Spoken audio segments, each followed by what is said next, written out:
আজকে সকালে নামাজটা পড়তারই নেই, ঘুমিয়ে আনলাম। ওরে মরার ঘুম, খালার ফলাগুলিকে পেয়ারা লাগে।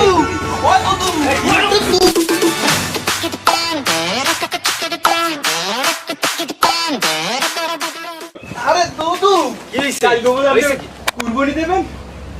হ্যাঁ, আমরা শিখতে পারছি গুড়। তোমার সমস্যাটা কি বাবু? না মুই একটু খাইছিলাম দুদু। হ্যাঁ, খাও মানে জমের খাও, খাও মানে আচ্ছা খাও মানে যাও, এখন তুমি বাসাইতে বাইরে আচ্ছা বাইরে ওরে দুদু বুঝলাম না। হাঙ্গো গ্রাম এই হালার ফলাকে কই লেকেটা যে আমি কোরবানি দিব, অজাতের মতন আইয়ে পারছে বাড়ির ভিতর হাইন দিয়ে যে যেরম পারছে এরকম দেখতেছি বিষয়টা। কোরবানি তো দিমু, জলার খাওয়ান খাওয়ামু তোমাকে, খাও মানে তোমাকে।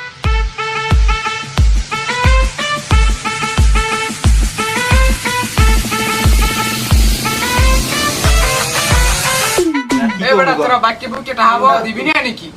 তোরা বাক্য বুকে কথা বাদ দে। দিমো না ভাই। তোরা দোকানে বাইরে আরো কাস্টমার আইবে, তো বলে কি এখানে কোন কাস্টমার আয় না? আচ্ছা, বাইরে আচ্ছা, কইলে ভাই, বাইরে চালু চালু কর কর ভাই, একটু করি ভাই। না। তোর দোকানে পাওয়া লাগবে না, তোর দোকান দেখলে আর মুরব্বিরে পায় না হিনি। চালু কর আচ্ছা বাক্য বুকে টাহাটু দিস।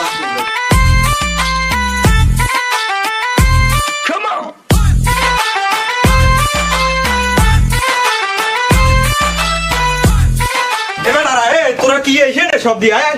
এবার আমি আইসিন কুমিতে বুঝলাম না, পাঁচার বছর খাইয়ে বুঝলাম না আমি কোন বাড়ি উকি বুকি দেবো। আয় ভাই, তুই কি কয় আয়? আমি গেছি খালিককে তো দুকু বাড়ি যাই খাইছি উঠোনে পাশার হেরা বলে ওই কি জানি কয় ওই সুদের আমার খেয়াল নাই, ঠিক আছে, ওই হেইতে বলে কুরবানি দেবে। তা হেইয়ে জিগিত গেছি হাগো বাড়ি উঠোনে কাদা বেড়া হাত দুধ দিছি আর খাইছি পাশার খাই আমার কোমরটা শেষ দাদু। এই বেড়া ওই পুরি হালাই দেবে কুরবানি হয়।